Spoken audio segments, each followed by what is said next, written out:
Muy buenas tardes. Hoy vamos a hablar en este programa del origen del agua del Coronil, de sus antiguos manantiales, y para ello pues está como siempre pues con nosotros Paco Galvarro. Buenas tardes.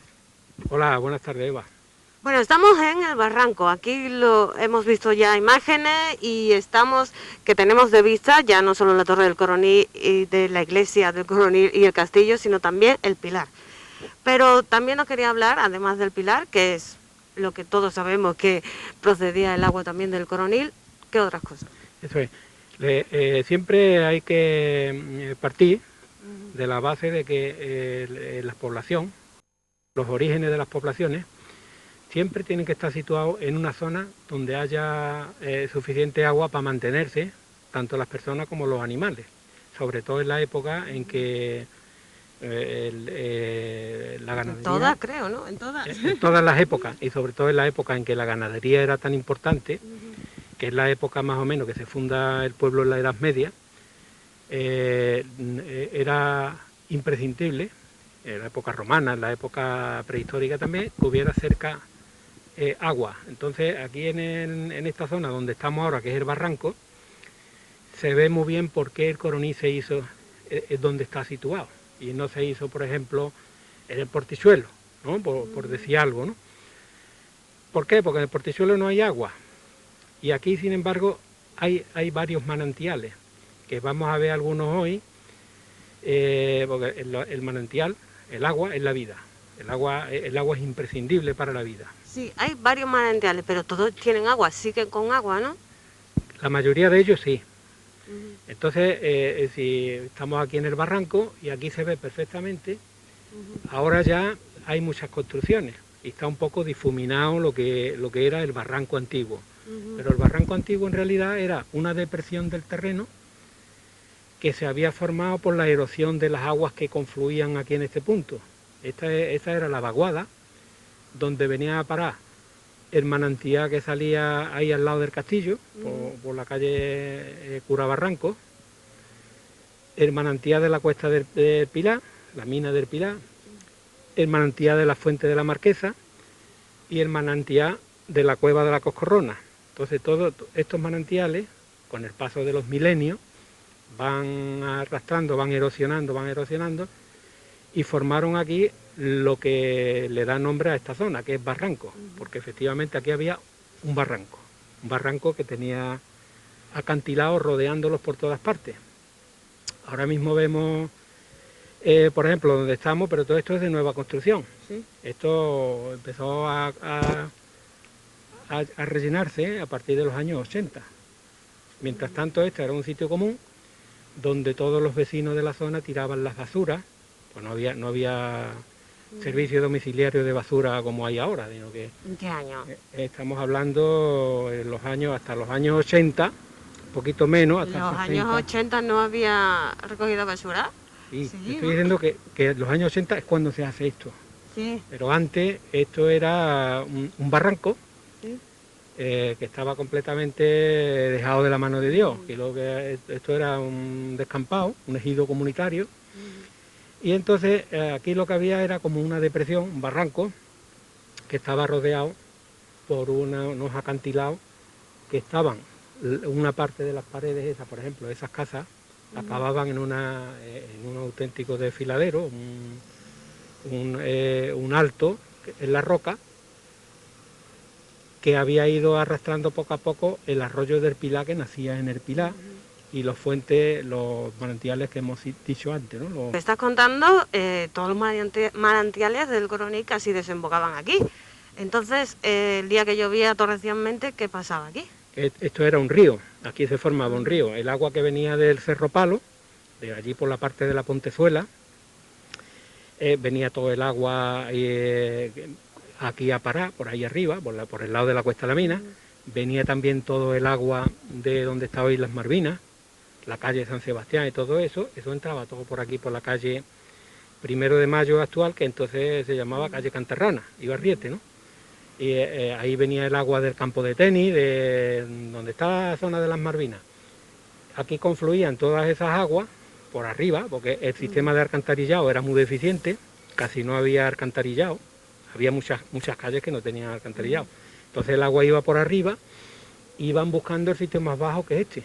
Entonces aquí confluían y a fuerza de pasar con los siglos y los milenios, habían formado el barranco tan grande, el acantilado tan grande que había aquí en esta zona. El agua también, al haber mucha agua, también habría mucha vegetación, ¿no? Mucha vegetación, porque en aquella época llovía más que ahora. Y aquí ahora también hay vegetación, pero me imagino que antes mucha más, ¿no? Antes había muchísima vegetación y muchísimos animales. Hasta aquí yo he llegado a ver aquí en este sitio jinetas y animales que hoy están desaparecidos de los alrededores. Aquí había culebras, ratas, de todo, había zorro, había de todo por aquí, por esta zona, ¿no? Incluso, ya te digo, hasta los años 60, y ya después poco a poco se van las cosas modernizándose, se está saneando esto. En el año 1907, 1908, una de las órdenes que da el ayuntamiento es sanear el barranco, porque esto era un foco de infección permanente de las epidemias que había. Y luego es que ahora tenemos el COVID, el 19, pues en aquella época también había unas epidemias catastróficas. Provocadas por los animales, por las ratas. Por las infecciones. Pero no por el agua en sí, porque el agua también estaba infectada. El agua normalmente solía infectarse, porque como te comentaba antes, había muchas casas que no tenían sistema de alcantarillado. Entonces el agua iba a parar a los pozos negros. Pero es que el vecino tenía un pozo de donde sacaba el agua a lo mejor para beber, con lo cual los mosquitos y la contaminación se pasaba de un pozo a otro, y después cuando bebía, pues había epidemias de tifo, había epidemias de cólera, había epidemias como la gripe española de 1918, y eso provocaba una mortandad de a lo mejor del 10% de la población o el 20% de la población. Las epidemias de peste, que aquí están documentadas en el Coroní desde el año 1600 y poco, pero vamos, que eso ha existido siempre, en la época romana. Había epidemias que moría el 10%, el 20% o el 30% de la población, y a algunas épocas, incluso en Utrera, llegó a morir el 30% de la población, y era por las condiciones insalubres que había, porque no había buenos alcantarillados, no había buenas medidas sanitarias. Dentro de las casas había estercoleros, porque los animales domésticos estaban en el corral, y entonces allí echaban el estiércol, y lo quitaban, a lo mejor lo limpiaban cada 3 o 4 meses o cuando encartaba. Entonces ahí estaban los mosquitos, las ratas, y todo eso eran focos de infección permanente. Y lo mismo pasaba en el barranco. Entonces en el año 1907, 1908, el ayuntamiento dispuso que se plantaran los eucaliptos, porque esto era como un pantano, para entendernos, ¿no? Como ahí venían agua de tantos sitios, incluso en verano estaba eso siempre permanentemente con agua corriente o medio parada, medio lagunilla. Entonces ahí había muchas ranas, que por eso a esta calle le pusieron Cantarrana, porque había muchas ranas entre el Pinar, la zona del Pilar y el manantial que venía de ahí arriba de la fuente de la Marquesa. Entonces, para sanear esa situación, el ayuntamiento dio orden de que había que mantener esto limpio, que había que sacar el alcantarillado. El alcantarillado entonces terminaba ahí un poquito enfrente de donde está el Pilar, más acá de unos 20 o 30 metros, ahí estaba el alcantarillado, ahí terminaba. Entonces todas las pocas cañerías que había venían a parar aquí, con lo cual esto era un foco de infección permanente. El ayuntamiento a principios del siglo XX, 1907, 1908, ordena que se limpie esto, que se quite los estercoleros que había, los basureros que había aquí, que se siembre los eucaliptos para secar un poco el terreno. Bueno, como el eucalipto es una planta, es un árbol que necesita mucha agua, sembrando esto de eucalipto provocaban que el terreno se desecara un poco. Al estar más seco ya no hay tantas plagas de mosquitos ni tantos animales, porque es que este era el sitio ideal para que se reproducieran los mosquitos, las ratas y los bichos de todas clases. Bueno, ahora también vemos esto así, pero había mucha roca aquí también, ¿no? Sigue existiendo aquí en la cueva. Exactamente, este punto, ahí donde están las cocheritas ahora y donde estamos nosotros ahora de pie, y la calle, la trasera de estas casas de por aquí, de la calle de Cantarrana, si pudiéramos quitar lo que hay, veríamos que esto es un acantilado de roca, Esto es una cantera.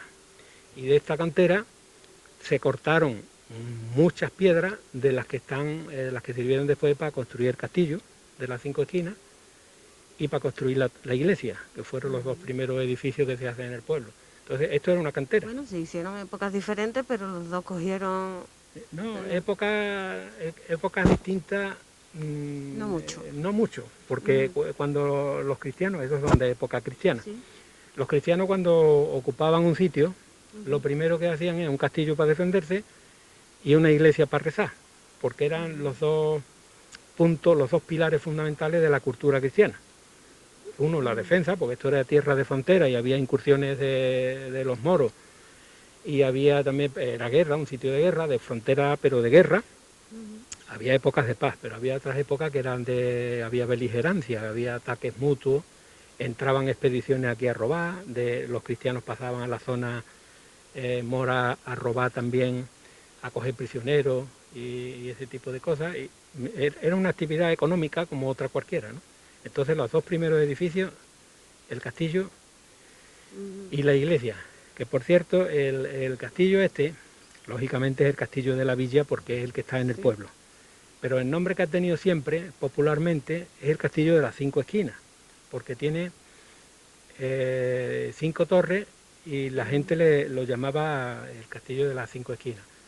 Y en el año 41 hay una grabación, en el año 41 y en final de la Segunda República también, salían unas murgas en los carnavales y cantaban canciones. Y ya de esa época, que estamos hablando, en los años 30-40, ya había una murga que sacó una canción que se llamaba Los Turistas, y entonces va contando los monumentos del pueblo y nombra al castillo como el castillo de las 5 esquinas.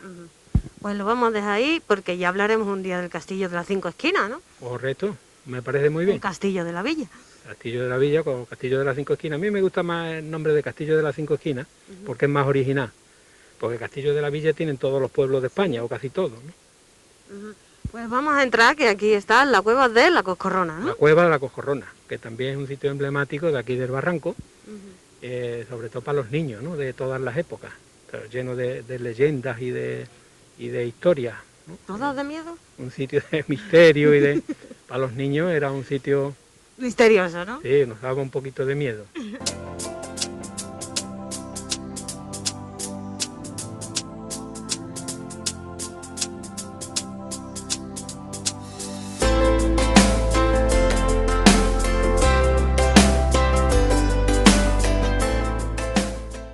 Bueno, Paco, si hay un sitio relajante aquí en el Coroní es este, ¿eh? Con el ruidito del agua. Este sitio es muy bonito, además eso que tiene una historia muy larga, porque cuando se hace el castillo en el 1381 se estaba construyendo el castillo, y la mayor parte de los materiales de construcción se sacaban de aquí, de toda esta zona, y la parte que servía para hacer los ladrillos y otras actividades de cerámica era de ahí del Barranquillo Mamola, que está a continuación de este acantilado. Esto era ¿El Barranquillo cómo? Barranquillo Mamola. ¿Eso es? ¿Qué? Eso es lo que continúa después de que termina el parque, hasta allí arriba, hasta la Ronda de la Marcela. Eso se llama Barranquillo de Mamola. Es un barranquillo, pero más bajito. Este es el barranco. Y aquello es un barranquillo más pequeño. Entonces allí hay un tipo de arcilla que es muy buena para los ladrillos. Y de ahí era una cantera, se saca ese tipo de material. Bueno, ladrillo, piedras como esta, ¿no? No, esto es piedra, ¿sí? Pero aquello era barro. De allí se sacaba el barro para hacer las tejas, para hacer los ladrillos. Ah, vale. Y otro tipo de cerámica, ¿no? Las vasijas y ese tipo de cosas, de la zona del Barranquillo Mamola. Y también había cantera de arena que servían para las obras, para tipo de obra. Aquí hay 2 tipos de piedras distintas. Una que es la caliza normal, que es una piedra dura, muy dura, y otra que la veremos ahora en la cueva, que es más arcillosa, además con el agua más todavía, muy tierna, muy sencilla de excavar. Entonces se dan los 2 tipos de piedra. La piedra más dura la utilizaban para algunos tipos de construcciones, por ejemplo cuando hacían los cantos de las esquinas del castillo, cogían una piedra que fuera más dura. Y cuando tenían que emplear material de relleno entre bloques, entre filas de piedra y eso, pues utilizaban más la arenisca y otro tipo de cosas. ¿Este agua es el mismo que está en el pilar ahí abajo o no? Es otro, viene de otro Son lado. manantiales distintos, son manantiales distintos, pero claro, lógicamente, toda es agua y toda servía para que se abasteciera la población y pudiera beber, abrevar el ganado. Todo. Entonces, aquí no deja de... Fíjate que estamos en septiembre, que no llueve desde marzo, y sin embargo, se oye el agua, Sí. no para de pasar el agua. Aquí había un hombre que se llamaba Andrés, en paz descanse, que tenía aquí una huerta y regaba. Entre el agua que salía de aquí y la que cogía del pilar, regaba la huerta perfectamente. Y ya es lo que se dice, ¿no? Donde hay agua hay vida. Donde hay agua hay vida, siempre. Y es imprescindible, es un requisito imprescindible. Entonces ahí se ven algunas piedras, lo que pasa es que están tapadas con las cocheras, ¿no? Pero se ve el corte en la piedra de los canteros, de haber cortado la piedra como se ha hecho siempre, ¿no? Bloques de piedra y arena y material para hacer las obras, las construcciones. Esta agua, ahora mismo la vemos sucia, está sucia, no está cuidada, pero si tú la coges directamente cuando va cayendo gotita a gotita, ¿ese agua se puede beber? No es buena para beber las personas, no es buena. Hombre, se puede beber, más en caso de necesidad. Sí, claro. Pero el agua, y le pasa igual que la cuesta de la mina, de cal y de otros minerales. Que ya no es la mejor agua para beber. Ya no estamos acostumbrados a beber esa agua, cosa que antes sí bebían de esa agua, ¿no? Antes bebían de esa agua, pero porque no había más otra. buscaban beber en otros pozos que están hechos en arenisca, que el pozo de arenisca da un agua más pura, más buena, porque se filtra con la arena y da un agua dulce, buena. Este agua es muy vasta, tiene mucha disolución, muchos minerales en disolución y no es la mejor. Aconsejable desde luego no es. No.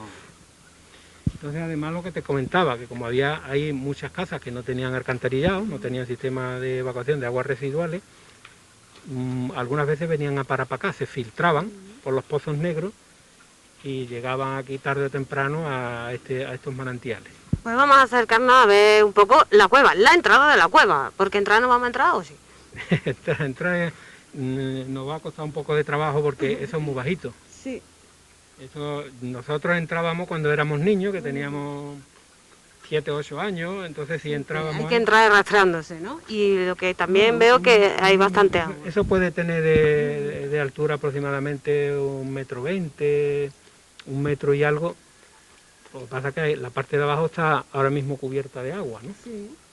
Pero esto cuando el agua salía a una alberquita que había ahí un poco más abajo, estaba no seco, porque estaba siempre corriendo agua, ¿no? Pero había muy poquita agua, entonces los niños entrábamos para adentro. Eso tiene aproximadamente una profundidad, digo porque yo he entrado, igual que casi todos los niños de aquella época entrábamos, con más o menos miedo, sobre todo más miedo que otra cosa, pero entrábamos, a lo mejor alumbrándonos con las botellas de aceite, de plástico, le metíamos fuego, o una bota, o con un palillo, le metíamos fuego.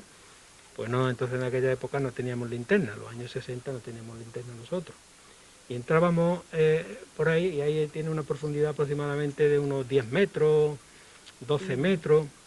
¿Que no llega a ninguna otra parte? No, esa cueva termina allí, y en el fondo hace como un hueco así más o menos redondeado, y es curioso porque la piedra, como es piedra calcárea, piedra de cal, con el efecto de haberse ido filtrando el agua poco a poco, formaba como si fuera unas raíces, parecía la Gruta de las Maravillas. Claro, a pequeña escala, ¿no?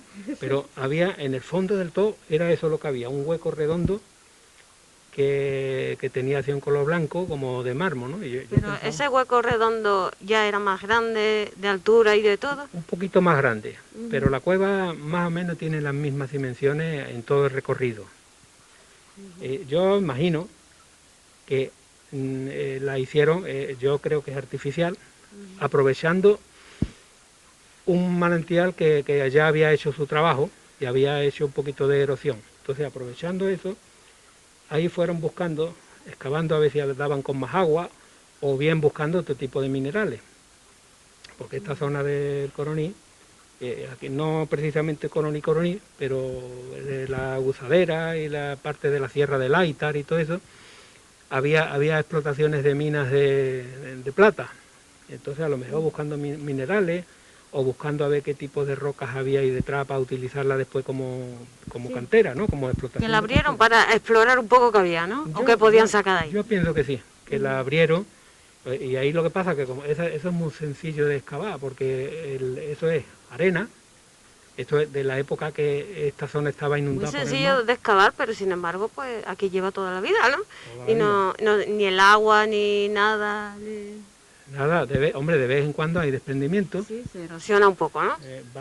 Caen desprendimientos de rocas del techo y eso, porque se queda sin sustentación. Esas piedras caídas en el fondo, la mayoría de ellas habrán caído de arriba. Sí, pero entonces... Se ve que hay piedras que son más nuevas y otras que tienen vegetación y tienen un color más antiguo. Bueno, estamos hablando que arriba hay viviendas, ¿no? Arriba hay viviendas que están sujetas entre el acantilado. Están seguras, ¿no? Tiene sujeción por la parte de delante, que es piedra natural nacida ahí, que eso es una cimentación bestial de buena, y después tiene estos pilares que ahondan abajo, que aquí abajo también hay mucho terreno bueno para construcción, porque si nos damos cuenta, hemos hablado de la fundación del Coroní, pero si nos damos cuenta, el Coroní hasta hace muy poco tiempo era muy alargado, el pueblo del Coroní, ¿no? Porque iba buscando las franjas rocosas que hay desde el cementerio, de más allá del cementerio, hasta el Calvario. Entonces ahí es donde se iban haciendo las casas. Y los terrenos que hay a la izquierda y a la derecha, como puede ser Barranco, o como puede ser Las Malvinas, o puede ser la urbanización de Antonio Jiménez, esas urbanizaciones ya tienen un terreno más malo. Las Malvinas es arcilla expansiva, pero esto no, esto es piedra y arena. Entonces aquí las casas se hacían con muy poco gasto de cimentación, que es lo que quería la gente, ahorrar dinero y además tener una construcción sólida.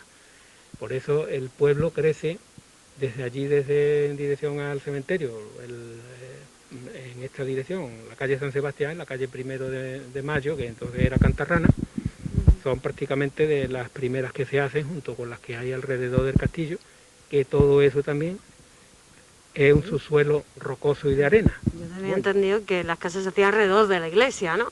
Primero, las primeras, ¿no? Claro, pero van buscando siempre un sitio que haya buena cimentación.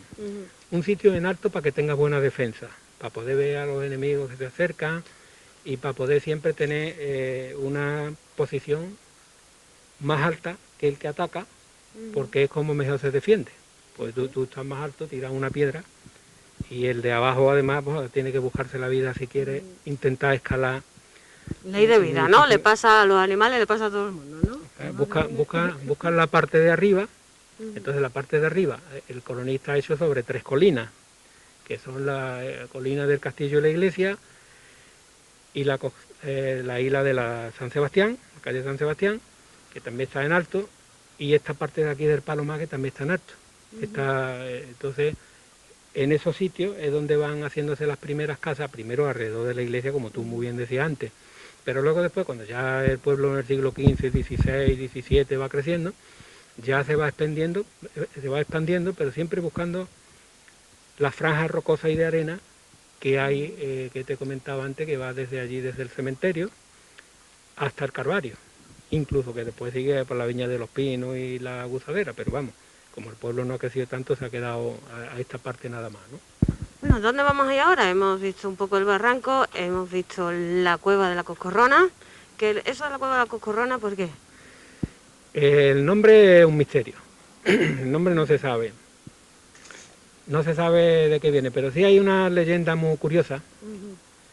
Y es que el origen seguramente será cristiano, pero tampoco se puede extrañar uno de que sea un vocablo deformado, que tenga origen a lo mejor celta o celto-ibérico, celtíbero, no se puede descartar. Pero vamos, yo siempre he oído decir la cueva de la Coscorrona por tradición verbal, ¿no? Porque tampoco he encontrado nunca ningún archivo que esté escrito la palabra coscorrona. Sin embargo, existe. Y puede ser que esté deformado también, porque por ejemplo... Tampoco puede ser de que hubiera una vecina que le dijeran eso, se llamara así, viviera cerca. Ahí esa cueva es inhabitable, ahí no puede vivir nadie por la humedad que tiene. Que viviera cerca. Eso es, pero que fuera este terreno, un trocito de huerta, que tuviera una familia que se llamara Coscorrona o algo, no se puede descartar.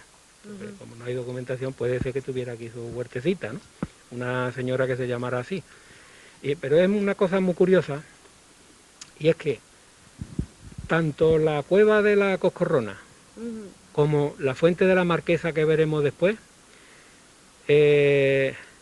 nosotros no llamábamos la fuente de la Marquesa la fuente de la Marquesa, la llamábamos la cueva de la Salamanquesa. Salamanquesa. La cueva salamanquesa. Y las dos tenían una leyenda. Esto decía que era una mujer que tenía la leyenda, ¿no? La tradición de los niños, la tradición verbal de los niños, transmitida de generación a generación, decía que aquí vivía un ser mitológico que era mitad mujer, pero mitad gorila. Hola. Y en la cueva de la Salamanquesa también una leyenda muy bonita, también de transmisión oral, que decía que era una mujer, igual que el centauro, pero que era una mujer, cuerpo, el busto de mujer y el cuerpo de caballo. Entonces eso, fíjate tú, que curioso, porque todas las religiones antiguas parece que demuestran que las deidades femeninas son anteriores a las deidades masculinas, que antes que Dios había diosas en las culturas paganas, ¿no? En las religiones paganas. Y eso es por una razón muy sencilla, porque las primeras sociedades eran recolectoras y cazadoras, vivían de la recolección y de la caza. Todavía no se había ido descubriendo poco a poco la agricultura ni la ganadería. Por lo tanto, pasaba una cosa, y es que la mujer era predominante la influencia que tenía en la sociedad, en la tribu. Eran sociedades matriarcales. Y después ya cuando aparece la propiedad privada... ¿De qué época estamos hablando? Estamos hablando de la prehistoria. La prehistoria y las deidades femeninas, las sociedades eran matriarcales. Entonces se medía la descendencia por la madre o por la abuela. Es más, era bastante frecuente en algunas sociedades, sobre todo todavía eso en Oceanía, se puede ver, ¿no? Era todavía frecuente que las mujeres tuvieran varios maridos, que hubiera un sistema de poliandría. Y después ya cuando aparece la propiedad privada, porque antes había un sentido más común, de comunidad, ¿no? Y cuando aparece la propiedad privada, que aparece cuando se domina la agricultura y la ganadería, entonces ya aparece la propiedad privada y el sistema pasa a ser de matriarcal a patriarcal. Ya el hombre quiere saber quiénes son sus hijos para dejarle la herencia. Antes no importaba porque se vivía en común. Sí, se vivía en una comunidad. Pero ya cuando aparece el patriarcado, ya el hombre... quiere saber quién es su hijo. Claro, y él ocurre lo contrario. Él se puede permitir tener varias mujeres, todas las que pueda alimentar, y puede tener todos los hijos que quiera con mujeres distintas, poligamia, que se llama eso, ¿no? Pero aparece, entonces, de alguna manera, los escritores, por ejemplo Engels, cuando hacen un análisis materialista de la historia, dicen que la sociedad patriarcal es más excluyente y más condiciona más el sistema de propiedad, mientras que el matriarcado es más solidario. El matriarcado es un sistema igual que la madre es la familia, la madre es la que une, la que trata a todos los hijos por igual, sirve un poco, y sin embargo el patriarca es distinto, tiene un sistema de entender la vida distinta. Y es lo que ha seguido perdurando poco a poco y lo que se intenta ir cambiando también, ¿no? Cuando llegan los conquistadores allí a Oceanía, se encuentra con un sistema de matriarcado y poliandría. Había mujeres que eran reinas, que tenían varios maridos y los hijos se vivía más en común, ¿no? Y eso, sin embargo, en las sociedades orientales sobre todo, por ejemplo, en la zona de donde están los árabes, y eso es al contrario, la poligamia es un hecho aceptado y frecuente en África, en el norte de África, exactamente. Entonces son cosas curiosas, como la mitología va muy unida a las deidades femeninas, por eso esta cueva la llaman la Coscorrona, le podía haber llamado Coscorrón, ¿no? O la cueva de la Marquesa le podían haber llamado la fuente del rey, ¿no? O la fuente del marqués. Sin embargo, no, siempre se busca figuras femeninas, se suele buscar mucho. Por ejemplo, el Cerro Cazá, que antiguamente fue la Salpensa romana, ¿no? Allí lo que queda, unas estructuras emergentes que quedan, se conocen como el baño de la reina. Pues le dan mucha importancia a lo femenino, ¿no? Y muchas diosas en culturas antiguas tienen nombre de mujer, la diosa Ceres de la agricultura, hay muchas diosas en Sudamérica también, las tribus de los incas, los mayas, hay muchas diosas que son femeninas. Y en la cultura ya griega y latina hay diosas también, pues había multitud de dioses y de diosas, ¿no? Pero ya va el jefe, como si dijéramos, la figura predominante ya es figura masculina, que es Júpiter y Zeus.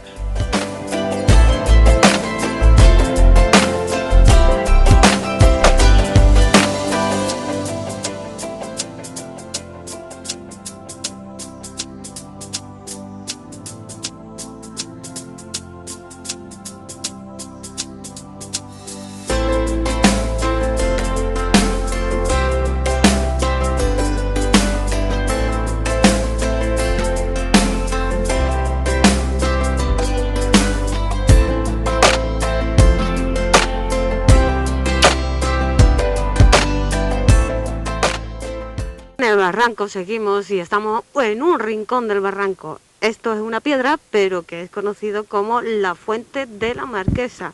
Vemos una piedra, pero ¿cómo era realmente esta piedra? Y para llamarla también Fuente de la Marquesa. Eso es. Bueno, lo primero que tenemos que entender es que lo que vemos ahora no es lo que había antes. Entonces, este suelo no existía, esto era un acantilado, como comentamos antes, que venía ahí de la calle Cantarrana, y aquí había como una cantera, para entendernos, entonces había un desnivel muy grande. Entonces, aquí en este sitio precisamente, había un manantial de agua, que era muy parecido al que hay actualmente todavía en la cueva de la Coscorrona. Lo que acabamos de ver era muy parecido a algo que estaba aquí también. Exactamente. Entonces era un sitio que llamamos fuente, porque había agua, y era como un hueco, y tenía también una forma muy bonita. Ahí había, en la época en que lo limpió el vecino, que es el dueño de la casa, había todavía estalagmitas y estalactitas. Pero más que un hueco, ¿era como una cueva o...? Sí, una cueva, una especie de cueva, que le pusieron una pared, una cueva de manantial de agua. Estaba corriendo el agua continuamente aquí. Porque hay una cosa, y voy a hacer un pequeño inciso, ¿no? A continuación, en la calle Cantarrana, en los años 60 puso un hombre un bar. Entonces, cuando estaba Calle Cantarrana, para la gente que nos vea y que no sepa cuál es, 1 de mayo. 1 de mayo, exactamente. Entonces, ahí puso un hombre que le decían, de la familia de los chalecos, puso un bar. Entonces, ese hombre, queriendo arreglar la solería, levantó una piedra. Y él levantó la piedra, resulta que la piedra es la tapadera de un canal, de un caño de agua, pero un caño de agua abundante, que venía para acá, para esta zona. Entonces, al bar le pusieron el río escondido, porque decía la gente, mira, oh, ahí hay un río escondido, eso es un río escondido, entonces le pusieron el bar río escondido. Y ese manantial viene para acá, y se juntaba aquí también con los manantiales de agua, las filtraciones de agua, que venían de la parte de la cuesta de la mina. Y entonces, volviendo a lo que estábamos comentando, que aquí había como una cueva, que tenía acceso, la gente entraban por aquí, cogían agua para llevársela para sus cosas, ¿no? Entonces, ya con el tiempo, el vecino que compró la casa cerró como si cerrara la cueva de la Coscorrona, igual, cerró la la parte de fuera de la fuente y lo convirtió en pozo. Entonces ya sacaba el agua por el brocal del pozo y esto se quedó aquí tapado. ¿Un pozo que está en su casa? Que está en su casa. Entonces ese pozo todavía, yo no sé si lo tendrá en uso ya todavía o no, porque como de aquí este terreno es de piedra y aquí aquí se ha trabajado, cuando Francisco hizo esta nave y eso estuvo con una máquina taladradora de estas grandes industriales, y yo ya no sé si eso se rehundió, en qué situación está, pero la fuente de la Marquesa estaba aquí. Bueno, ¿y el de dejar esta piedra a modo de recordarlo o no sé, por qué se arregla todo está diferente y esta piedra aquí? Porque este tipo de piedra es piedra caliza, pero es muy dura. Entonces, todo esto es piedra igual que esta. Lo que pasa es que esta la dejaron ahí ya porque no le hacía falta quitarla. Y es muy trabajoso porque ya te digo que es una piedra muy dura, que tiene que darle la máquina. Aquí la máquina se iba a estropear, ¿no? De lo dura que es la piedra esta zona. Pero me imagino que quitaron todas y dejaron una. Quitaron las de dentro de la casa que le servía al dueño para tener esos llanitos. Que esta no estorbaba. Y esta, como estaba fuera, pues no estorbaba. Es que esto todo es piedra. Esto todo es un acantilado además de piedra dura. De piedra que no es arenisca como las canteras normales, sino que es piedra muy dura, muy dura. ¿Y Fuente de la Marquesa? ¿Quién era esa marquesa? ¿O por qué se le llama así? Pues lo de Fuente de la Marquesa viene de muy antiguo. Este nombre sí está documentado. Al contrario que el de la Coscorrona, que no se sabe de dónde viene, este sí aparece ya en el año 1669, a mediados finales, segundo tercio, tercer tercio del siglo XVII, el año 1669, en junio, el Ayuntamiento del Coroní decide que había que ponerle nombre a las calles ya, porque antes no había nombre en las calles. Había muchas casas, pero como eran pocos vecinos, no había problema con decir, por ejemplo, pues fulano el que vive en la calle de la Cruz, que entonces no se llamaba de la Cruz, sino que había allí una cruz. Entonces decía, fulano que vive donde está la cruz, o mengano que está allí donde popularmente le decimos la calle Cantarrana, en fin, que no había una nomenclatura, no había nombres para las calles del pueblo. Y en junio de 1669 el ayuntamiento decida que ya el pueblo ha crecido mucho y que hay que ponerle nombre a las calles, y le ponen nombre a las primeras 14 calles del pueblo. Y ya en 1669, entre las calles que figura la Cuesta de la Mina, que entonces no se llamaba todavía Cuesta de la Mina, era Cuesta de la Mina popularmente, ¿no? Pero que se llamaba Calle de la Fuente, y se llamaba Calle de la Fuente porque venía a esta fuente que había aquí. Aquí se surtía de agua a todos los vecinos de esta zona, ¿no? Entonces, en 1669 ya existía aquí esta fuente. Y luego después hay un cura en el pueblo que se llama Agustín González de Mendoza, que es el cura párroco. Y el cura párroco ese, Agustín González de Mendoza, en el año 1778, responde un cuestionario que le manda un personaje de la corte, de la administración central del Reino de España, le manda un cuestionario preguntando cosas del pueblo. Y en ese cuestionario hace un croquis de donde va la Cuesta de la Mina, y en el croquis refleja también el castillo, la iglesia, la capilla de los Remedios, y refleja también la Fuente de la Marquesa. Pero ya te digo que desde 1669 ya tenía nombre y ya figura en la documentación escrita que había aquí una fuente que se llamaba Fuente de la Marquesa. Bueno, ya con las obras, con la reforma, con todos los cambios que ha habido, agua por aquí debajo no hay, ¿no? ¿O sí? Agua hay todavía por aquí. Por aquí hay un manantial que me parece que con las transformaciones que se hicieron, con las obras que se hicieron, va a parar al alcantarillado que pasa por ahí por el centro del parque. Pero me parece incluso que hay un poquito de hilillo de agua en esa fuentecita que hay de ahí. Pero este manantial es un manantial bueno, abundante. ¿No? Abundante. Bueno, acabas de decir que el vecino pues tiene el pozo, ¿no? Y me imagino que tendrá Lo ha agua. tenido, yo ya no sé, bueno, ya hace sí. tiempo que no entro, no sé si ya lo habrá tapado o no, pero que tenía el agua. Y además era agua que se podía beber bien, porque este terreno es de piedra y de arena filtra muy bien el agua, entonces el agua es potable. al contrario que el de la cueva de la Coscorrona. Por lo que estás contando, entonces el Coronil, hay muchas calles o muchas casas también que por debajo hay agua, ¿no? Sí, sí, toda la parte esta de la calle actual 1 de Mayo, que era antes Cantarrana, la Cuesta de la Mina y todo eso, que lo veremos ya en otro programa, esas casas, muchas de ellas tenían pozos hechos. Las familias que podían permitírselo y tenían espacio, hacían pozos y casi que hay agua. En el Coroní hay agua, pero hombre, hay agua para las necesidades de esa época, una época rural, una época en que el agua que se gastaba, no había cuarto de baño, entonces el agua que se gastaba era beber y también el agua que se gastaba en la limpieza doméstica, pero luego después no había agua corriente con grifos y eso no existía. Había fuentes, unas fuentes públicas, y había pozos. El que tenía más desahogo económico tenía un pozo y de él cogía el agua que iba a gastar la casa, y el que era más humilde pues venía al Pilar a recoger agua. Si era para el ganado la cogía ahí, y si no, si era potable para beberla, las fuentes del pueblo o algún pozo que fuera sano de un vecino. Sano digo que fuera agua limpia, ¿no? Que fuera agua buena. Pero entonces, ¿por qué la gente más pudiente podía tener el pozo? ¿Porque el tener un pozo costaba mucho dinero? El tener pozo, primero tiene que tener una casa grande. Había muchas casas de vecinos, había muchas familias que lo que tenían una habitación o dos para vivir. Entonces no tenían sitio para pozos. Tenía lo menos, y tenía un corral, lo aprovechaba para tener allí la yunta de mulos, las gallinas y el ganado. Sí, pero quiero decir que aunque una familia que no era tan pudiente pudiera sacar agua desde su casa, no podía hacerlo porque no tenía dinero o daba la casualidad de que la gente que sí podía vivía en sitios donde sí había agua y los demás no. Bueno, imagino que las dos cosas.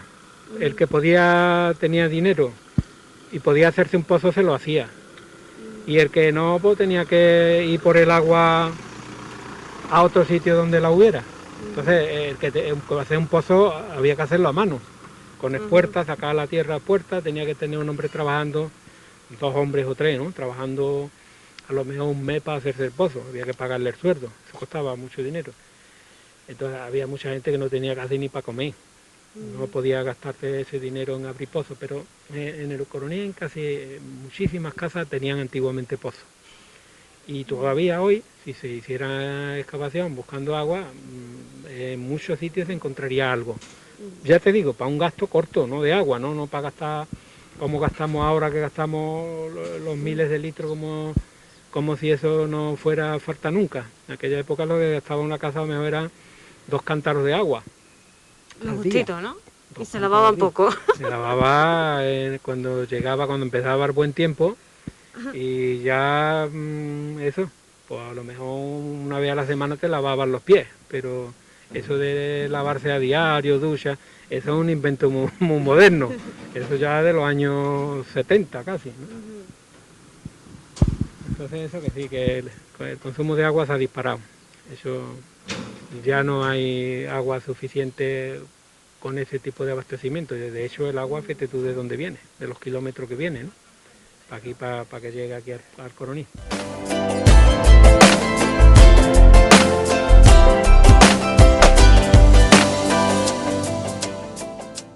No, hemos pasado de una fuente pues antiquísima como era la fuente de la Marquesa, que ha estado de toda la vida, a una pues que casi que la hemos descubierto hoy, ¿no?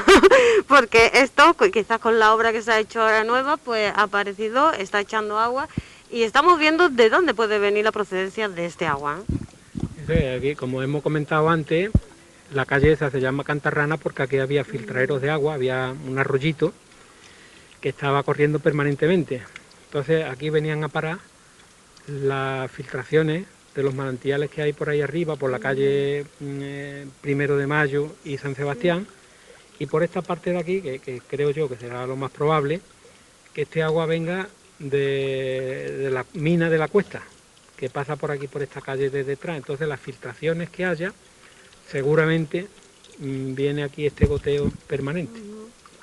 Esto parece que es poca agua, pero esto de día y de noche son un montón de litros. Claro que sí, gotita a gotita. Exactamente. Vamos, que aquí, por lo que es en el barranco al menos, se abra donde se abra, casi que sale agua en todos lados, ¿no? Por los alrededores, en casi todas partes. Aquí ahí confluyen todos los manantiales del pueblo, en esta zona que precisamente por eso se hizo el barranco. El barranco es obra de la naturaleza, es de la erosión, de la fuerza de pasar agua. Y como ve, el agua es limpia. Seguramente es igual que la del Pilar. Si se analizara serían prácticamente iguales. Bueno, pues Paco, estamos hablando del agua, del Coronil, de su procedencia, de todo lo que ha habido aquí en el Coronil, pero no de todo, porque todavía queda mucho, ¿no? Sí, la verdad que podemos hablar sobre todo de una cosa que es muy emblemática en el Coronil también, que es el Pilar, el lavadero, y el agua que llegaba al Pilar a través de la cuesta de la mina. Ese es una historia también interesante y bonita que mucha gente a lo mejor no la conoce. Pues como hemos hablado de la Cueva de la Coscorrona, que tiene su historia, el Pilar también tiene su historia y todo lo demás también tiene su historia. Y eso pues lo vamos a dejar para un próximo programa, ¿no? Me parece muy bien, me parece muy bien. Ya en siguientes programas vamos hablando de otras cosillas y completamos la información de hoy. Pues muchísimas gracias, Paco. Muchas gracias a Julio y a ti por la posibilidad de explicar estas cositas para los vecinos que no las conozcan.